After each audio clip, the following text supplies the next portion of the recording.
আসসালামু আলাইকুম। Asia cup উপলক্ষে বিয়ন বর্ডার স্পোর্টসের আয়োজন ডাগআউট ডায়লগে আপনাদেরকে স্বাগত জানাচ্ছি। আমি হাসান আল বান্না। ফাইনাল ম্যাচের ম্যাচ অ্যানালাইসিসের জন্য আমাদের সাথে স্টুডিওতে উপস্থিত আছেন দুজন সার্টিফাইড পারফরমেন্স অ্যানালিস্ট, আহমেদুজ্জামান প্রতীক ভাই এবং জুলফিকার আলী অনিক ভাই। কেমন আছেন? আলহামদুলিল্লাহ ভালো। আপনি ভালো আছেন? প্রতীক ভাই কেমন আছেন? আচ্ছা, আলহামদুলিল্লাহ ভালো। আপনার দেখে খুব বেশি ভালো মনে হচ্ছে না। না, কেন মনে হচ্ছে আপনার এরকম? কারণ বাংলাদেশের পরাজয়ের শোক হয়তো আপনি এখনো কাটিয়ে উঠতে পারেন এরকম মনে হচ্ছে। না, আসলে কি সেরকম না।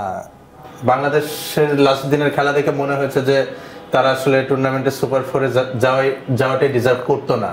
যেটা আমি বলছিলাম, বাংলাদেশ যখন সুপার ফোরে যায় যে তাদের একটা পয়েন্ট প্রুভ করতে হবে। অনেকে কথা বলছিল যে তারা ডিজার্ভিং কি না, এবং তারা পরবর্তীতে তাদের পারফরমেন্সটা যেভাবে মানে ট্রান্সপায়ার্ড হলো, তাতে আসলে ক্রিটিকদের কথাটাই সত্যি প্রমাণিত হয়েছে। সো আসলে এটা নিয়ে সৌন্দর্য নষ্ট, এটা নিয়ে কষ্টে থাকারও কিছু নেই, নিজের জীবনের স্বাভাবিক কার্যক্রমকে ব্যাহত করারও কোনো মানে নেই। মানে আপনাকে মানে এটা এফেক্ট করেছে অনেকটা। আমি ওদিন রাতে ঘুমাতে পারিনি খেলা দেখতে বসে। হলোটা কি এবং আমি সচরাচর কিন্তু বাংলাদেশের পক্ষে কথা বলি, ওদিন কিন্তু আমি খুব কনফিডেন্ট ছিলাম যে বাংলাদেশ ম্যাচটা জিতবে। আমরা ওদিন দেখছিলাম আপনি 8 নাম্বার উইকেট যাওয়ার পরেও আপনি বলছিলেন যে এটা এখনো জেতা সম্ভব। শামীম আউট হওয়ার আগ পর্যন্ত বলছিলাম আর কি যে জেতা সম্ভব। So I was quite optimistic. আমরা দর্শকদেরও এই কষ্টটা বুঝি এবং দর্শকদের এই কষ্টের সাথে সংহতি পোষণ করে আমরা আশা করি বাংলাদেশ তাদের আপকামিং যে সিরিজ আফগানিস্তানের বিপক্ষে সেই ম্যাচগুলো ভালোভাবে খেলবে এবং একটা জয় ছিনিয়ে আনবে, এবং সেই ম্যাচগুলো আমাদের সাথে আপনারা যুক্ত থাকতে পারেন আমাদের অ্যানালাইসিস দেখার জন্য। টস হয়ে গেছে অনেক ভাই, এবং টসে আপনার কি প্রেডিকশন ছিল যে কি হতে পারে? না, টসে জিতলে ভারত বোলিংই করবে এটাই আমি ধারণা করছিলাম, কারণ ওনারা আসলে বেশি ডোমিনেট করতে চাবেন ওনাদের বোলিং ইউনিটটা দিয়ে।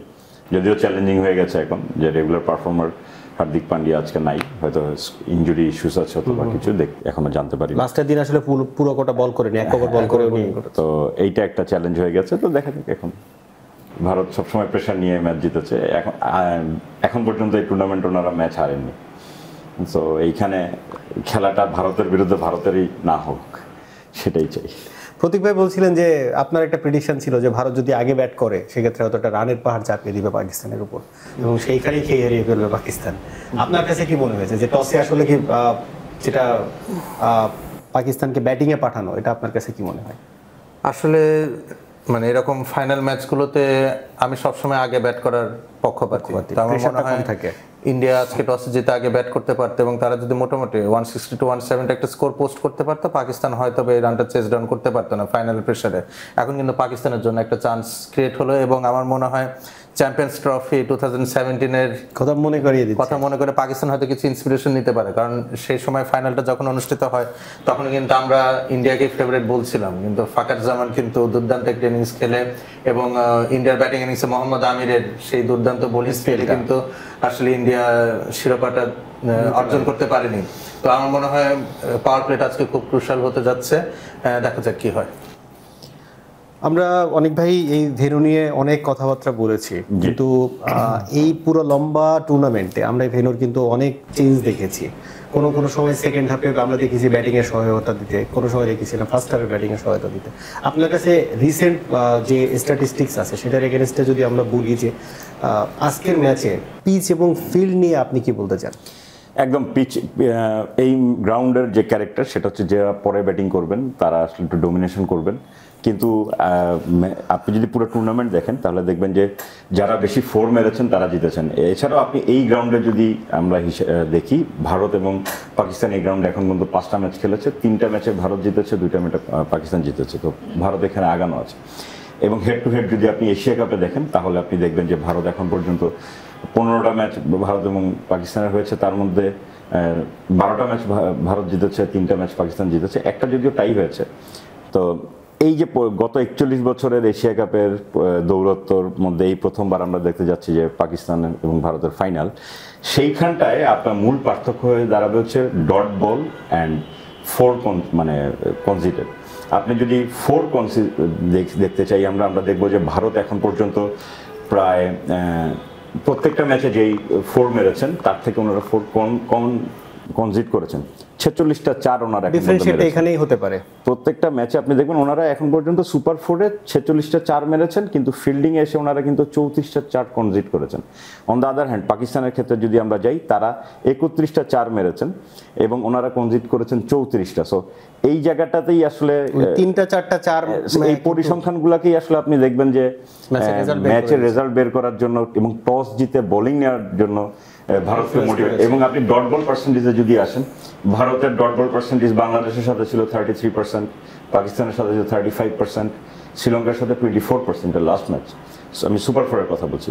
অন দ্য আদার হ্যান্ড পাকিস্তানের যদি আপনি ডট বল পার্সেন্টেজ দেখেন, বাংলাদেশের সাথে 43%, শ্রীলঙ্কার সাথে 42% এবং ইন্ডিয়ার এগেইনস্টে 42%। অলমোস্ট 10% একটা গ্যাপ আছে। এবং আপনি বাউন্ডারির ক্ষেত্রেও দেখেন, ওনারা বাউন্ডারি কম মারছেন, বেশি কনসিড করছেন। এই জায়গাগুলোতেই মূল পার্থক্যটা আজকে হবে। সো এই ভেন্যুর একটা ক্যারেক্টার হচ্ছে, আপনি যত বেশি গ্রাউন্ডে শট খেলবেন, যত বেশি আপনি সিঙ্গেল অ্যান্ড টুস অর থ্রিজের উপর ডিপেন্ড করবেন, তত বেশি আপনি আসলে স্কোরিং এর দিকে আর বলেন না। আমার বাংলাদেশ আর পাকিস্তানের ম্যাচের কথা মনে পড়ে যাচ্ছে।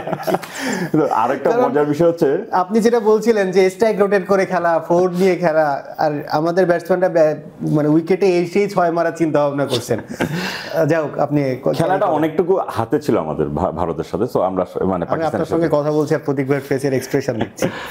না, তা আরো কিছু জিনিস আছে যে জিনিসগুলোকে আপনি যদি আমরা বাংলাদেশের জায়গা থেকে অ্যাচিভমেন্ট হিসেবে দেখতে চাই, যে আমাদের এই টুর্নামেন্টে প্রত্যেকটা ভেন্যুতে আমাদের যতবার খেলা হয়েছে, টোটাল ক্রাউডের 70% ক্রাউড, আপ টু 70% আমাদের দর্শক ছিল।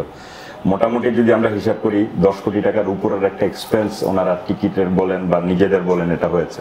তো সেই জায়গা থেকে আমি দর্শকরা পাকিস্তানকে সাপোর্ট করব, এখন হইতেই পারে।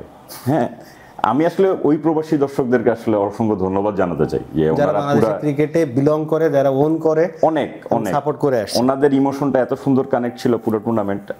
দো আমি এখন আবার একটু ইন্ডিয়া পাকিস্তান ম্যাচের ফাইনালের দিকে আসতে চাই। পরিসংখ্যানের দিকে যদি তাকাই এবং সবকিছু মিলে তাকাই, আমার কাছে মনে হচ্ছে আমরা আজকে ফাইনালে 155 to 175 একটা ইন বিটুইন দিস একটা টার্গেট দেখতে পারবো, যদি পাকিস্তান আমাদের সাথে ম্যাচের এক্সপেরিয়েন্সটা এবং ভারতের সাথে যে ম্যাচটা ওনারা খেলেছিলেন তার এক্সপেরিয়েন্সটা কাজে লাগাতে পারে এবং শ্রীলঙ্কার মতো ডোমিনেট করতে পারে ভারতের উপরে, তাহলে এটা কম্পিটিটিভ অবশ্যই ম্যাচ দেখা যাবে। অনেক ভাই, আজকে এই গ্রাউন্ডস নিয়ে কথা হচ্ছিল প্রতীক ভাই, যেটা হচ্ছে যে একটা সময় শারজা গ্রাউন্ডে পাকিস্তান ভারতের দ্বৈরথ আমরা দেখতাম, এবং আজকে আমার সিনিয়রদের সঙ্গে আড্ডা দিচ্ছিলাম, রাহাত ভাই ইনফ্যাক্ট এই আলোচনায় ছিলেন। আপনি বলছেন যে একটা সময় যে শারজাতে ইন্ডিয়াকে ইনভাইট করে পাকিস্তান হোম গ্রাউন্ড বানিয়ে বলে বলে হারাতো, বারবার সিরিজ জিততো পাকিস্তান। সেই পাকিস্তান এখন ইন্ডিয়া বলে বলে হারায়, এবং যদি বলি অপদস্থ করেই হারায়। তো এই জায়গাগুলোতে আপনার কাছে যদি স্ট্যাটিস্টিক্সের পয়েন্ট অফ ভিউতে আসতে চাই, এই মাঠ কিংবা টি20তে পাকিস্তান ভারতের অ্যানালাইসিস কি বলছে? আসলে এখন যেহেতু পাকিস্তান ফার্স্টে ব্যাট করছে, আমার মনে হয় পাওয়ার প্লেতে গেমটা অনেকটুকু ডিসাইডেড হয়ে যাবে, এবং এই ক্ষেত্রে হয়তো কি ব্যাটেলটা হতে পারে আজকে জাসপ্রীত বুমরাহ ভার্সেস শাহিবজাদা ফারহান।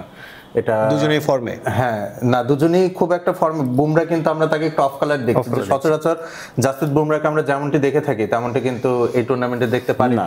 শাহিবজাদা ফারহান কিন্তু মোটামুটি তার সে বাইটটা আমরা দেখতে পাইনি, এবং শাহিবজাদা ফারহান কিন্তু স্ট্রাইক রোটেশনে তার অনেক ঘাটতি কমতি থাকলেও জাসপ্রীত বুমরাহর এগেইনস্টে কিন্তু অসাধারণ ছিলেন। গ্রুপ পর্বের যে ম্যাচটি ছিল এবং সুপার 4-এর যে ম্যাচটি ছিল, দুটাতেই শাহিবজাদা ফারহান বেশ ভালো খেলেছিলেন, এবং আমার মনে হয় যে he had his way to handle Jasprit Bumrah.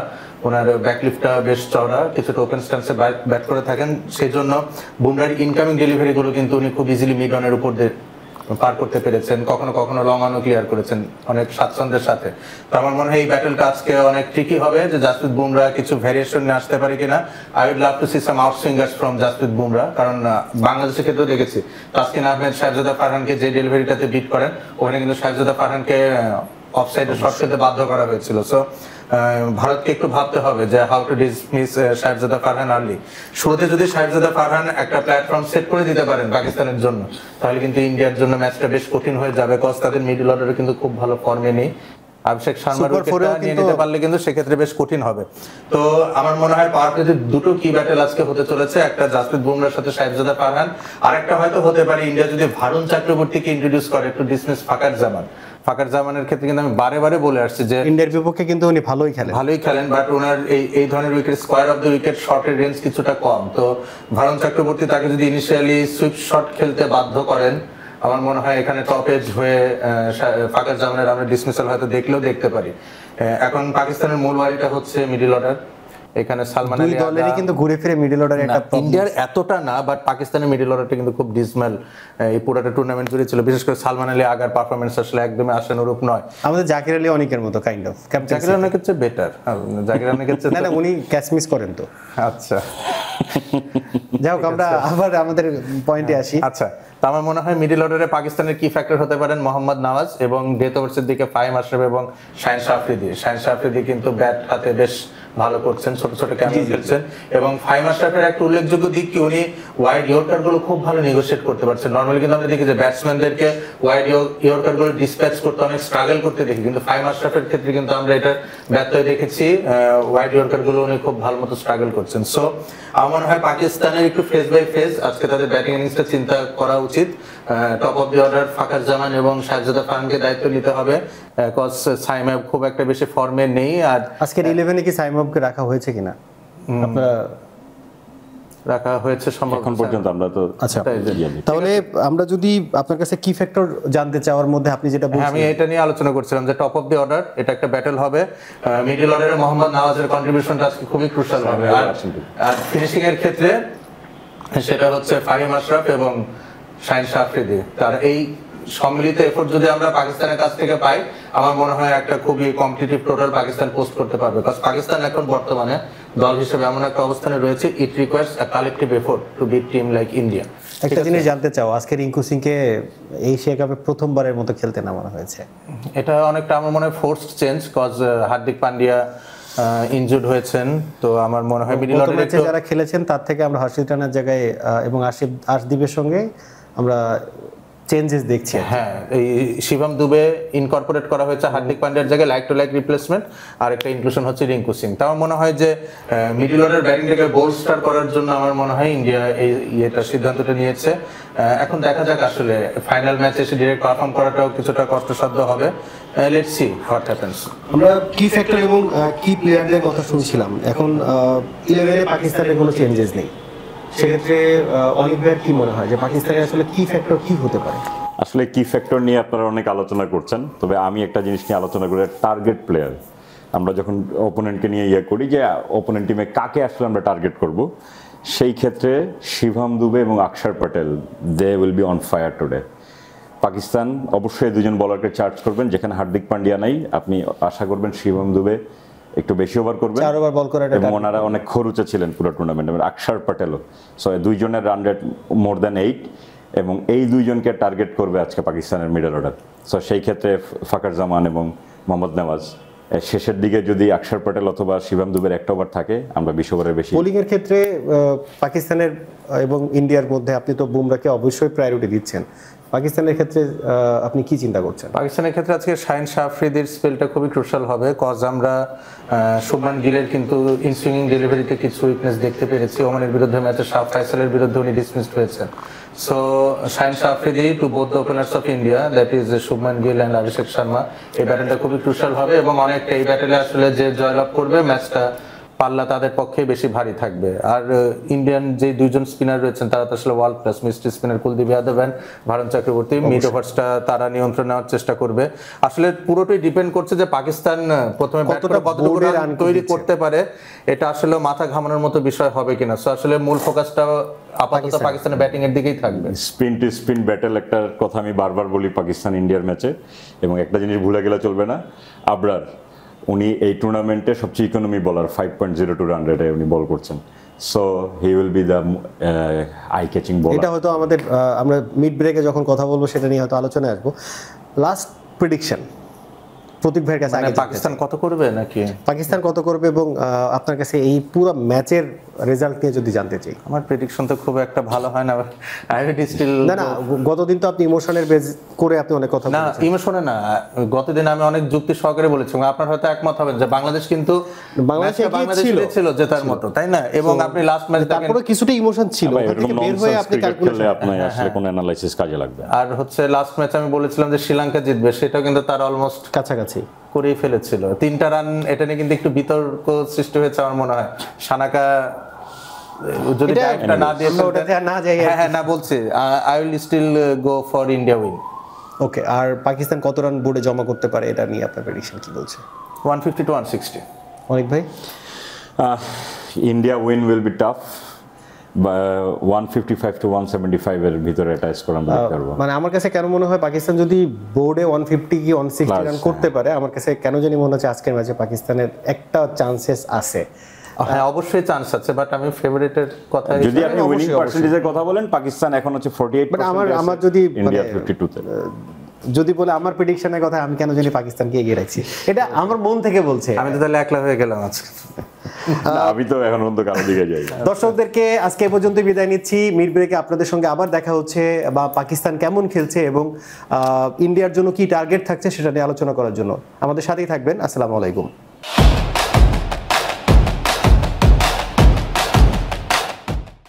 আসসালামু আলাইকুম। বিয়ন্ড বর্ডার স্পোর্টসের আয়োজন এশিয়া কাপ উপলক্ষে আমাদের আজকের শেষ আয়োজনে আমাদের সাথে উপস্থিত আছেন দুজন সার্টিফাইড পারফরমেন্স অ্যানালিস্ট, আমির রেজন প্রতীক ভাই এবং জুলফিকার আলী অনিক ভাই। আমরা ফাইনাল দেখলাম এবং ফাইনালে যদি আমরা বলি যে টিমটাকে নিয়ে আসলে মানে নতুন করে বলার কিছু নেই, এখন এই পুরো টুর্নামেন্টে অপরাজিত চ্যাম্পিয়ন এবং বেস্ট দল হিসেবে আমরা যদি বলি যে অনেক সময় আমরা ফান করেও বলতাম যে ইন্ডিয়া যদি তাদের সেকেন্ড টিমও না মতো তাও মনে হয় চ্যাম্পিয়ন হয়ে যেত। এবং সবচেয়ে বড় জিনিস, আমরা কংগ্রাচুলেট করছি ইন্ডিয়াকে, কারণ আসলেই যদি বলি ডিজার্ভিং টিম। ফাইনালে পাকিস্তান জিতলে সেটা একটা মিরাকেল হতো, কিংবা যারা পাকিস্তানের সমর্থক আছেন তাদের কাছে হয়তো মনে হতো যে না পাকিস্তান জিতছে অ্যাট লাস্ট শেষে এসে, কারণ অঘটন করে হয়তো ইন্ডিয়া হারলে পাকিস্তান জিততো, এটা অনেকের কাছে হয়তো একটা প্রেডিকশন ছিল। তো প্রতীক ভাইয়ের কাছে জানতে চাই, প্রতীক ভাই আপনি যেভাবে একটা ফাইনাল হিসেবে দেখতে চেয়েছিলেন সেরকম ফাইনাল কি পেয়েছেন? হ্যাঁ সত্যি কথা বলতে গেলে পাকিস্তান তাদের এই স্কোয়াডটা নিয়ে ইন্ডিয়ার মতো এরকম একটা ফর্মিডেবল সাইডের এগেইনস্টে আজকে যতটুকু ফাইট করেছে 20 ওভার পর্যন্ত খেলাটাকে নিয়ে গেছে। রেজাল্ট আরেকটু হয়তো অন্যরকম হতে পারতো যদি হারিস রাফ তার বোলিং স্পেলে কিছুটা বুদ্ধিমত্তার পরিচয় দিতে পারতেন। আসলে মানে আমরা তো আজকে পুরোটা খেলাই দেখেছি সবাই মিলে, প্রত্যেকটা ডেলিভারি উনি আসলে ওনার স্পেলে প্রায় পেস অন করেছেন আর কি। তো এই জায়গায় একটু পেস ভ্যারিয়েশন আমি আশা করছিলাম, মানে ইন্ডিয়ার রানে যখন লাগাম ধরে ফেলেছিল পাকিস্তান, যখন হারিস রাফ স্পেলে আসলেন তখন আমি অনেক ভাইকে বলছিলাম যে pace variation is a must, যদি আজকে উনি পেস ভ্যারিয়েশন না করেন বেদম মার খাবেন।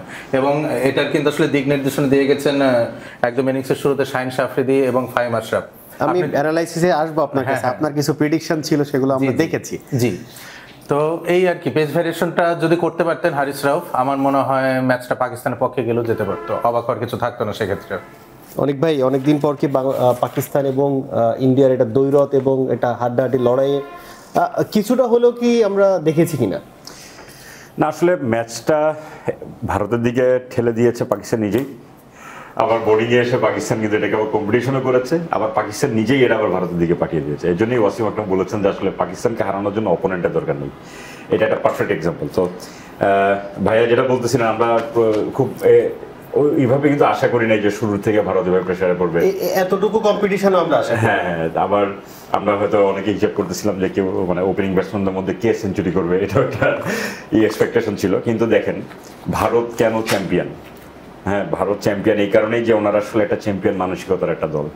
আপনি যদি দেখেন যে প্রথম পাওয়ার প্লেতে ভারত এবং পাকিস্তানের রানের সংখ্যা এবং উইকেটের সংখ্যার মধ্যে বিশাল তারতম্য হচ্ছে, কিন্তু ইন দ্য মিডল পার্ট তারা কত সুন্দর খেলাটাকে ডোমিনেট করছে। তারা যতবার সিঙ্গেল নিচ্ছিল আমাদের সবার একবার এক একজন বলছিলাম বাংলাদেশ যদি এভাবে সিঙ্গেলটা নিত। আমরা যারা স্টুডিওতে খেলা দেখেছি প্রত্যেকের একটা আফসোস যে যেটা বাংলাদেশের জেতা ম্যাচ সেই জায়গা থেকে আমরা কেন এই সিঙ্গেলসটা দেখতে পারি না? আসলে আমাদের শেখার অনেক কিছুই আছে। ইনফ্যাক্ট আমি যদি বলি পাকিস্তানের ইনিংসেও শেখার অনেক কিছুই আছে। তারা যে ফার্স্টে 10 ওভার যেভাবে যে অ্যাপ্রোচে ব্যাটিং করেছে, এটাও কিন্তু দেখার যে না বড় টিম বলে যে আমি ব্যাকফুটে খেলবো, যেটা ইন্ডিয়ার বিপক্ষে আমরা বাংলাদেশকে খেলতে দেখেছি, যে একটু ডিফেন্সিভ মুড নিয়ে খেলা, এই জিনিসগুলো থেকে আসলে লার্নিংয়ের অনেক কিছু আছে। প্রতীক ভাইয়ের কাছে জানতে চাই, প্রতীক ভাই আপনি আমাদের খেলার এই প্রেডিকশনের শুরুতে আপনি বলছিলেন যে আবরারের একটা স্পেলের কথা বলছিলেন, ভাইয়াও বলছিলেন যে আবরারের একটা ভালো স্পেল।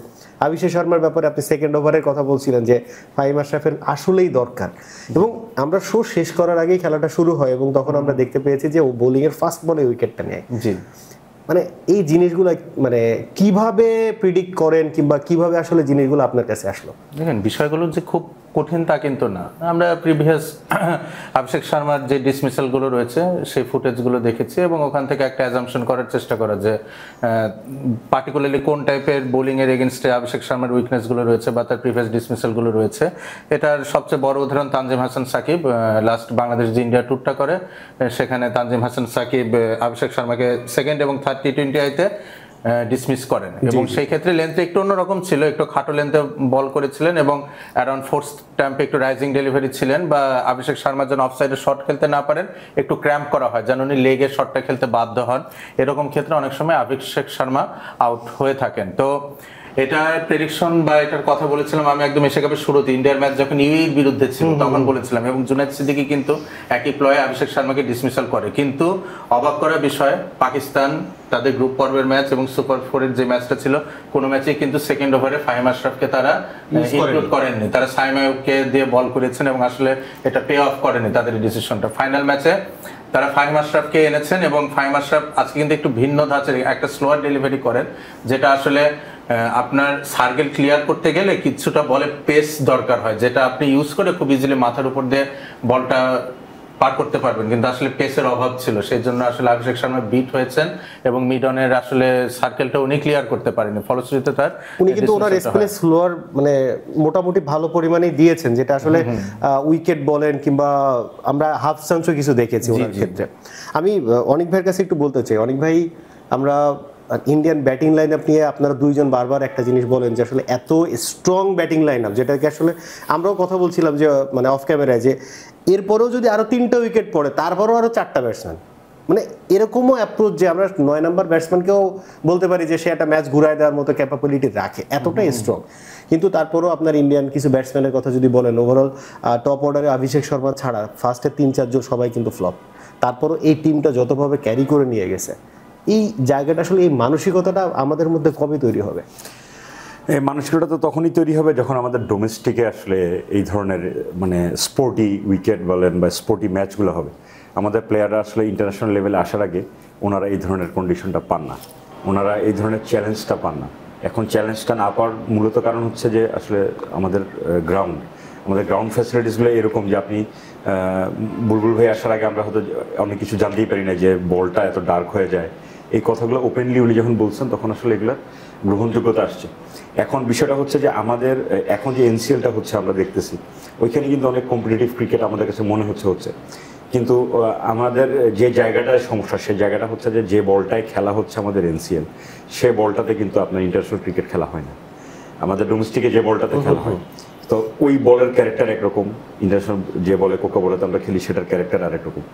তো এই জায়গাটা থেকে উত্তরণের যে উপায় বা আপনি যেটা বলছিলেন মানসিকতা পরিবর্তন কীভাবে হবে, সেই জায়গাটা থেকে আমাদেরকে আসলে আমার পার্সোনাল কিছু প্লেয়ার আছেন যারা আমার সাথে কমিউনিকেশন করছেন, আমি ওনাদেরকে কিছু গাইডলাইন দিচ্ছি বা হেল্প দিচ্ছি, কিছু অ্যানালাইসিস দিচ্ছি। যেটা ভাইয়া বলতেছিলেন যে আপনি প্রশ্ন করলেন যে কীভাবে আমরা প্রেডিক্ট করি। সো আমাদের কাছে আসলে ডেটা থাকে, ডেটাটা আসে মাঠ থেকেই, সেটা আপনি মাঠে আমরা ডেটাটা কালেক্ট করি অথবা আমরা ভিডিও থেকে নিই। তো আমরা গত 5টা ম্যাচে একটা ব্যাটসম্যান কোন প্যাটার্নে আউট হচ্ছেন, ওনার ব্যাট মুভমেন্ট কীরকম, বল হ্যাঁ ওনার স্ট্রং জোনটা কোথায়, উনি কোন জোনে বল নিয়ে যাচ্ছেন, আবার একটা বলার কোন জোনে অ্যাটাক করছেন কোন অ্যাঙ্গেল থেকে, এগুলো দেখে আসলে আমরা আমাদের কিছু থিওরি আছে যেগুলো আমাদেরকে বিয়ন্ড বর্ডার্সের যে কোর্সটা ছিল সেখানে আমাদেরকে আসলে এই থিওরিগুলো দেখানো হয়েছে, সেটার সাথে আমরা যখন মিট করি এই জিনিসগুলো তখন বের হয়ে আসে। এই একই থিওরি কিন্তু ইন্ডিয়ান ক্রিকেট বোর্ড বলেন বা অন্যান্য জায়গায় বেসিকে এগুলো খেলানো হয়। তো এটা জ্যোতিষবিদ্যা না, না একদমই না, একদম এটা ক্যালকুলেশন, এটা একদমই ক্যালকুলেশন। তো যখন আমাদের প্লেয়ারদের সাথে আমাদের যখন কাজ করা, মাঠে কাজ করার সুবিধা হবে, সুযোগ হবে, তখন ওনাদেরকে আসলে আমরা দেখাতে পারবো যে আপনি এইভাবে আউট হচ্ছেন বা এইভাবে কাজ করছেন, আপনাকে আগামীকালকে এইভাবে রেডি হতে হবে। একটা বলকে আপনি মাসেল মেমোরিতে আনতে পারবেন। দেখেন একটা পেস বল যখন হয় তখন বলটা যখন বলারের হাত থেকে রিলিজ হয় আমার কাছে 1 সেকেন্ডের কম সময়ের মধ্যে বলটা আসে, রাইট? তো আমি কিভাবে ব্রেইনে ডিসিশন নেবে যে এটা করব, এটা কখনোই হয় না। আমি আমাদের যারা ক্রিকেটার আছেন, যারা আমাদের অ্যানালাইসিস দেখেন বা আপনারা যারা নিজেদেরকে ডেভেলপমেন্ট করতে চান, তাদেরকে একটু বলতে চাই যে আপনাদেরকে মাসেল মেমোরি ডেভেলপ করতে হবে। একটা বলকে আপনার মিনিমাম 100 সাকসেসফুল শট খেলতে হবে। আপনি একটা বল করতে চান ইয়র্কার, আপনাকে 100টা বল ওই পার্টিকুলার ইয়র্কারে বল করতে হবে।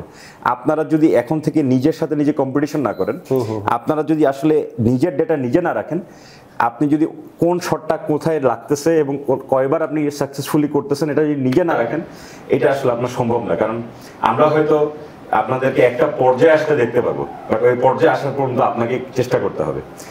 আর বিষয় হচ্ছে পুরো পৃথিবী এখন ওপেন, আপনারা অনেক জায়গায় খেলতে পারবেন। তো ডেভেলপমেন্টের জায়গাটা হচ্ছে, মানসিকতার জায়গাটা হচ্ছে আপনি যখন প্র্যাকটিস এটা করছেন এবং যখন এটা মাঠে ইমপ্লিমেন্ট করবেন, তখন এই রেজাল্টের আউটপুটের মধ্যে আপনারা পেয়ে যাবেন। আমি আমাদের অ্যানালাইসিসের মাধ্যমে গত প্রিমিয়ার লিগে আমাদের কিছু প্লেয়ার অ্যাডভান্টেজ পেয়েছেন, ওনারা রানে ছিলেন, ওনারা রানে ফিরেছেন। এইরকম জায়গাগুলোতে আমাদের কোচরা আমাদেরকে যেভাবে কাজ করার সুযোগ করে দিয়েছেন, যারা আমরা কাজ করেছি। এখন যখন আমরা আছি, আমাদের কাজ কিন্তু কোচদেরকে অ্যাসিস্ট করা। আমি বারবার এই কথাটা বলি যে আমাদের যারা সম্মানিত কোচ আছেন, আমরা ওনাদের একটা ভিজুয়াল রিপোর্ট রেডি করে দিব। ওনারা এটা আসলে ওনারাও জানেন, কিন্তু যখন ব্যাটসম্যানকে এটা দেখান, বোলারকে এটা দেখান, তখন যে তারা দেখতে পান। অনেক সময় এমনও হয়েছে যে ব্যাটসম্যানকে এটা কোচ বলছেন, ব্যাটসম্যান বলছেন না আমি তো এরকম করছি না, মানে কোচের সাথেই কথা হচ্ছে, কারণ অনেক ফ্রেন্ডলি। তো যখন ওই কোচ আমাকে বলেন যে আপনি দেখান, তো যখন দেখেছি আরে আমার ব্যাট এইভাবে যায়। সো এই জিনিসগুলো যখন হবে, আমরা মাঠে যখন আরো কাজ হবে, আমাদের ডেভেলপমেন্টের জায়গাটা আসবে। এবং এই যে দেখেন আমি আপনাকে কিছু, মানে আমাদের ইনভেস্ট করতে হবে, ইনভেস্ট করতে হবে। ইনভেস্টমেন্ট তো হচ্ছে, আমরা তো ইনভেস্ট করছি আমাদের। এখন বিষয়টা যে প্রপার ইনভেস্টমেন্টে আসতে হবে। আপনি এমন কারো পিছিয়ে এভাবে ইনভেস্টমেন্ট করবেন না যে 300-350 বল খেলে একটা 6 মেরে পাওয়ার হিটার হয়ে গেছে। এই ইনভেস্টমেন্টটা থেকে আমাদের ফেসবুক এবং ইউটিউবের কিছু আমাদের যারা ভিউয়ার আছেন তারা অনেকেই লিখছেন যে ওনাকে উগান্ডাতেও পাঠানো উচিত, ওনাকে বাংলাদেশে না দিয়ে এসে ওনাকে উগান্ডায় পাঠানো উচিত। উনি আবার এই সিরিজের ক্যাপ্টেন। আমরা আসলে কোনো ক্রিকেটারকে ছোট করে কিংবা কোনো ক্রিকেটারকে নিয়ে কথা বলতে চাই না, কিন্তু ওনাদের পারফরমেন্স নিয়ে আসলে আমরা আমাদের এই শোগুলো আমরা রান করে থাকি। কিন্তু দর্শকদের ইমোশন নিয়ে অনেক সময় হয়তো আমরা কথা বলে থাকি। আমি আরেকটু সময় নেব। বিষয়টা হচ্ছে যে এরকম আমাদের পরিকল্পনা বা আমাদের, আমি বারবার বলি যে আমাদের পরিকল্পনা ব্যাঘাত আছে। কীরকম ব্যাঘাত আছে? আপনি জাকির আলী অনিক এই মুহূর্তে ওনার চেয়ে বাংলাদেশ ক্রিকেট টিমে কেউ প্রেশারে নেই। He himself in a very high pressure situation. সে নিজে জানেন ওনার ক্যাপাবিলিটি উনি কি পারফর্ম করতে পারতেছেন এবং কি করার কথা। সেখান থেকে আপনি তাকে এখন আবার ক্যাপ্টেন্সির প্রেশারে আনছেন। আপনার কাছে সেকেন্ড কোনো ক্যাপ্টেন নাই, আপনার কাছে রিশাদকে রেস্টে দেওয়ার মতো বলার নেই, আপনার কাছে জাকির আলী অনিককে রেস্টে দিয়ে আরেকজন প্লেয়ারকে আনার মতো জায়গা নেই। আপনার কাছে এই বার্তা নাই যে জাকির আলী অনিক আবার ব্যাক করলে উনি ফর্মে আসলে তাকে আবার এই জায়গা দিবেন। আমাদের যেই কালচারটা তৈরি হয়েছে ইন্ডিয়াতে এই কালচারটা নাই।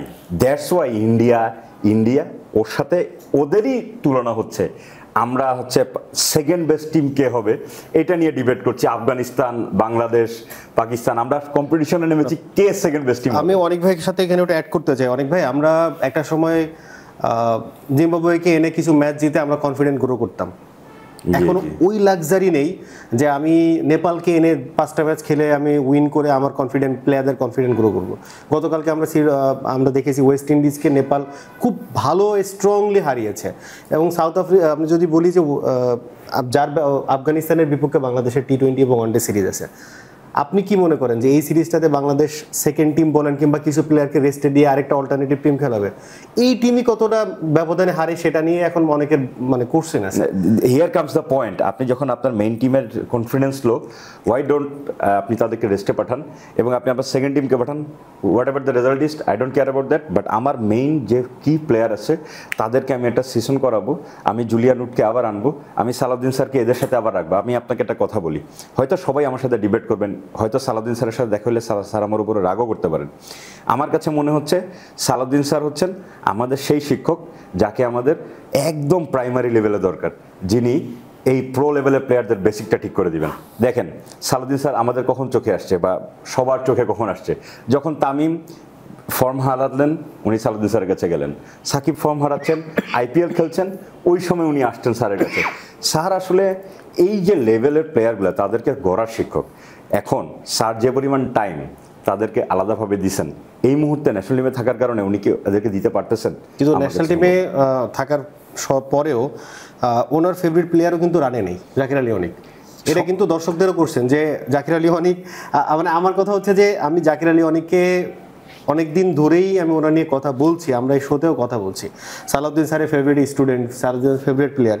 তো আমার কথা হচ্ছে স্যার যদি কানেক্টেড থাকার পরেও উনি যদি পারফর্ম না করতে পারেন, জিনিসটা কিন্তু আসলেই দৃষ্টি। এইখানে সমস্যাটা হচ্ছে আপনারা আসলে কানেক্টেড যেভাবে রাখছেন স্যার এভাবে কানেক্টেড থাকার জন্য মানে তাহলে ওনার উচিত ওনার মানে আমি তো শেষ করতে হবে, না হলে এটা অন্য মেসেজ চলে যাবে যে আমি চাচ্ছি স্যারকে ন্যাশনাল টিমের সাথেই, বাট স্যার আসলে এমন জায়গাটা থাকবেন যার যার রোগ আছে রোগ নিয়ে স্যারের কাছে আসবে, সুস্থ হয়ে ফিরে যে ইন্টারন্যাশনাল ডমিনেশন করবে, স্যার এই জায়গাটাই বেস্ট। কিন্তু তাহলে আসলে ন্যাশনাল সার্কিটে ওনার যে রোলটা এখন উনি প্লে করছেন এটা আসলে কোয়াইট ডিফিকাল্ট। মানে এইটা আমার কাছে মনে হয় যে এর চেয়ে ভালো আউটপুট স্যার এইভাবে থাকলে আমাদের, আমরা আশা করি দিন শেষে বাংলাদেশ ভালো খেলুক। প্রতীক ভাই, আমরা ফাইনাল নিয়ে কথা বলছিলাম যে ফাইনালের আপনার কাছে কি মনে হয় পাকিস্তান কোন জায়গা থেকে আসলে ম্যাচ থেকে সরে গেছে এবং আসলে জয় থেকে আসলে বঞ্চিত থাকলো? তিলক ভার্মার রান আউটটা, আসলে ওই রান আউটটা যদি পাকিস্তান করতে পারতো আমার মনে হয় ইন্ডিয়া ম্যাচে আরো ভাবে কামব্যাক করতে পারতো না। আমরা একটা ক্যাচ মিসও কিন্তু দেখেছি, ওটা সঞ্জু স্যামসন কিছুক্ষণ পরে ডিসমিসড হয়েছেন, সো ওটা অনেকটা নিউট্রালাইজড হয়ে গিয়েছে। মোহাম্মদ আবরারের ওটা আসলে দুর্দান্ত মানে এক্সিকিউশন ছিল প্ল্যানিং এর, আউটসাইড অফ একটু এন্টাইসড লেন্থে বল করেছেন, ব্যাটসম্যানকে হিট করার জন্য ইনভাইট করেছেন এবং তার প্রিভিয়াস কিছু বলগুলো কিন্তু অনেকটা স্টিকের মধ্যে বা ফিফথ স্ট্যাম্প লাইনে বল করেছিলেন, বাট ওই বলটা অনেকটা ওয়াইড ছিল এবং কনভেনশনাল লেগ স্পিন ছিল। টি-20 ক্রিকেটে হয় কি যে আপনার মিস্ট্রি স্পিনার যারা থাকে তারা ভ্যারিয়েশনটাই বেশি করে, অনেক সময় দেখা যাচ্ছে ওভারের 90% ডেলিভারি ভ্যারিয়েশন করে, বাট এটা কিন্তু একদম স্ট্রক ডেলিভারি ছিল, ঠিক আছে। এবং ওয়াইড অফ দ্য ক্রিজ থাকার জন্য সঞ্জু স্যামসন নিজেকে ব্যাক করেছিলেন যে বাউন্ডারি ক্লিয়ার করতে পারবেন, বাট ফলশ্রুতিতে ওটা করতে পারেননি। তো এটা অনেকটাই প্রশমিত হয়ে গিয়েছে আসলে যে কাজটা ড্রপ হয়েছিল। কিন্তু তিলক ভার্মা যে রানারটা আসলে পাকিস্তান মিস করেছে, আলটিমেটলি দেখেন তিলক ভার্মা কিন্তু ম্যাচটা তাদের হাত থেকে ছিনিয়ে আনলো। আপনি ভারতের মতো দলের বিরুদ্ধে খেললে আপনি যদি এতগুলো ভুল করেন তাহলে তো আসলে আপনার জন্য ম্যাচে থাকা অনেকটা কঠিন। আমি যদি ভুলগুলো তালিকা করে দেখাই, প্রথমে ব্যাটিং ইনিংসে আপনি হুসেন তালাদের ডিসমিসাল দেখেন, আপনি মোহাম্মদ হারিসের ডিসমিসাল দেখেন, এসেই তারা গ্লোরি শট খেলতে গিয়েছে। এই উইকেটটা তেমন না, আপনি দেখেন ইন্ডিয়ারই ব্যাটার আইপিএল এর রাজত্ব করে আসার ব্যাটার প্রত্যেকে তারা পর্যন্ত টাইম করতে স্ট্রাগল করেছে। সূর্যকুমার যাদবকে 6 মারতে পারে না, আপনার শিবম দুবেকে 6 মারতে পারে না। আপনি ইনিংসের শুরুতে দেখেছেন শিবম দুবে টাইম নিয়েছেন, আপনার রিকোয়ার্ড রান রেট এত বেশি থাকা সত্ত্বেও তারা তো সময় নিয়েছে। তাহলে হুসেন তালাত কত বড় হিটার হয়ে গেলেন, মোহাম্মদ হারিস কত বড় হিটার হয়ে গেলেন, তা তো আমি দেখেছি পিএসএলও মাঝে মাঝে। মোহাম্মদ হারিস আমাদের জাকির আলী অনিক এবং সোহানের মতো অনেকটা এই ক্লাসের ব্যাটসম্যান, ঠিক আছে, আমরা ওকে অ্যাপ্রিশিয়েট করি আসলে। হ্যাঁ, তো এইটুকু আসলে তার পাকিস্তানের আসলে কিন্তু প্ল্যাটফর্মটা সেট ছিল, এখান থেকে তারা ইজিলি 170 থেকে 180 রান করতে পারতো এবং এটা যদি করতে পারতো ইন্ডিয়ার কাছে তারা 30 থেকে 40 রানের ব্যবধানে হারাতে পারতো, আমি লিখে দিতে পারি। ঠিক আছে, পাকিস্তানের আজকে হাতে এই সুযোগটা ছিল, কিন্তু আসলে the way there middle orders perform, এই সুযোগটা একদম হাতছাড়া হয়ে যায়। এখন এসে বোলিং পার্সপেক্টিভ থেকে, বোলিং পয়েন্ট অফ ভিউতে ফাহিম আশরাফ, শাহিন শাহ আফ্রিদি, আমি লাস্ট কবে পাকিস্তানের ওপেনিং ফাস্ট বোলারদের টি-20 ফর্মেটে এত ভালো বোলিং করতে দেখেছি আমার মনে পড়ে না। অনেক বুদ্ধিমত্তার পরিচয় দিয়েছেন। ইভেন সূর্যকুমার যাদবের ডিসমিসালটাও কিন্তু একটা স্লোয়ার ডেলিভারি ছিল, এটা উনি টাইম করতে পারেননি। অভিষেক শর্মার ডিসমিসাল স্লোয়ার ডেলিভারি ছিল। শুভমান গিলকে তো আমরা ভয়াবহ রকম স্ট্রাগল করতে দেখেছি, ফলশ্রুতিতে উনি আসলে পেরিশ করেন। তো সত্যি কথা বলতে গেলে পাওয়ার প্লে বোলিং দুর্দান্ত ছিল। মোহাম্মদ আবরারও ভালো বোলিং করেছেন। ওই আপনার তিলক ভার্মার রান আউট মিস, এখান থেকে আসলে ইন্ডিয়া ম্যাচে কামব্যাক করে এবং হারিস রাফের স্পেলটা 3 ওভার 4 বলে 50 রান, যখন আপনি মাত্র 146 রান ডিফেন্ড করবেন, আপনি যদি 50 রান কনসিড করে দেন 4 ওভারে, তাহলে আপনার বাকি 16 ওভারে লাগে 96 রান রানে বল এবং এটা তো নাই, উইকেট নিতে পারেন। সো একটা সিঙ্গেল ডেলিভারি আমরা বোধহয় দেখিনি যে উনি পেস অফ করেছেন, প্রত্যেকটা পেস অন ডেলিভারি, মানে উনি 4 খেয়েছেন, পরের বল আরো জোরে করার চেষ্টা করেছেন। আমার এইখানে একটা জিনিস আমি একটু অ্যাড করতে চাই, সেটা হচ্ছে যে মাইক হেসেনের ক্যাপাসিটি, কিংবা আমরা অনেকেই মাইক হেসেন সম্পর্কে জানতাম না, কিন্তু এই এশিয়া কাপে ওনার অ্যাক্টিভিটিস এবং ওনার থাকে না যে প্লেয়ারদের মুভমেন্টগুলো উনি যেভাবে নিউট্রালাইজ করেছেন, আমার কাছে মনে হয়েছে যে ওনাদেরকে যদি ভালো কোনো যারা আসলে কথা শোনা প্লেয়ার কিংবা অন্য টিমে যদি মাইক হেসেনকে নিয়ে যাওয়া হয় আরো বেটার রেজাল্ট দেওয়া সম্ভব। হ্যাঁ, এখানে আসলে ওনাকে দোষ দিয়ে লাভ নেই। দেখেন যে আমার নিজের একটা ছোট একাডেমি আছে, অনেক স্টুডেন্ট রেজাল্ট খারাপ করলে বলে যে স্যারের কাছে পড়বো না বা টিচার চেঞ্জ করি। আসলে টিচার কতটুকু করবে? স্টুডেন্টের তো কথা শুনতে হবে বা প্লেয়ারদের তো কথা শুনতে হবে। আমরা বলি না যে গুলে খাওয়াইলেও ঠিক হবে না, হয় না, হয় না, এরকম প্রবলেম আছে। আমার ছাত্রদেরও যেমন আছে, এই টাইপের টিমের প্লেয়ারদেরও আছে, আমরা নিজেরাই সাফার, তাই না? এবং হারিস রাউফকে কিন্তু বারবার নির্দেশনা দেওয়া হয়েছে আজকে টিম ম্যানেজমেন্ট থেকে। মোহাম্মদ হোসেন জুনিয়রকে মাঠে পাঠিয়েছেন মাইক হেসন, টু বোল স্লোয়ার ডেলিভারিজ, উনি মার খাচ্ছেন, মাইক হেসন ড্রেসিং রুমে বসে রাগ করছেন। কি করতে পারেন আপনি আর বড় জোর? উনি একটা মানে একটা বল বাউন্ডারি ছাড়া হচ্ছে, পরের বল আরো জোরে, মনে হচ্ছে জিদে উনি বল করছেন যে স্টাম্প তুলে ফেলবো। ঠিক আছে, যে রুবেল হোসেনের একটা অ্যাড ছিল না, একদম ভাঙ্গা দেব, মানে হারিস রাফের আজকে এরকম টেন্ডেন্সি ছিল। ক্রিকেট তো গায়ের জোরে খেলা হয় না। পাকিস্তানের মিডল অর্ডার আজকে বল প্রয়োগ করে খেলার চেষ্টা করেছে, হারিস রাফ বল প্রয়োগ করে বোলিং করার চেষ্টা করেছে। ক্রিকেট তো গায়ের জোরের খেলা না। গায়ের জোরের যদি খেলা হতো, আমি আর ভাই এত কাগজ কলম নিয়ে বসতাম না। আসলে মানে মাটন অথবা বিফ বিরিয়ানি মনে হয় ওনারা সকালেই খেলার আগেই খেয়েছেন, সেটার অ্যাপ্রোচটা আমরা হারিস রাফের মধ্যে দেখলাম। অনেক ভাই, আমরা এশিয়া কাপ শেষ করছি আজকের এই এপিসোড দিয়ে। আপনার কাছে জানতে চাওয়া যে ওভারঅল এশিয়া কাপ আপনার মেসেজ কি, কিংবা আপনার কাছে প্রাপ্তি কি? ওভারঅল এশিয়া কাপে আমার কাছে যে প্রাপ্তি, সেটা হচ্ছে এইভাবে হয়তো গণমানুষের সাথে নিজের অভিজ্ঞতা কখনো হয়নি শেয়ার করার, এবং সেক্ষেত্রে সতর্কতার কারণে কিছু ডেটা অ্যানালাইসিস আমি আরও আলাদাভাবে করতে পেরেছি, যেটা আমার ভবিষ্যতে কাজে লাগবে।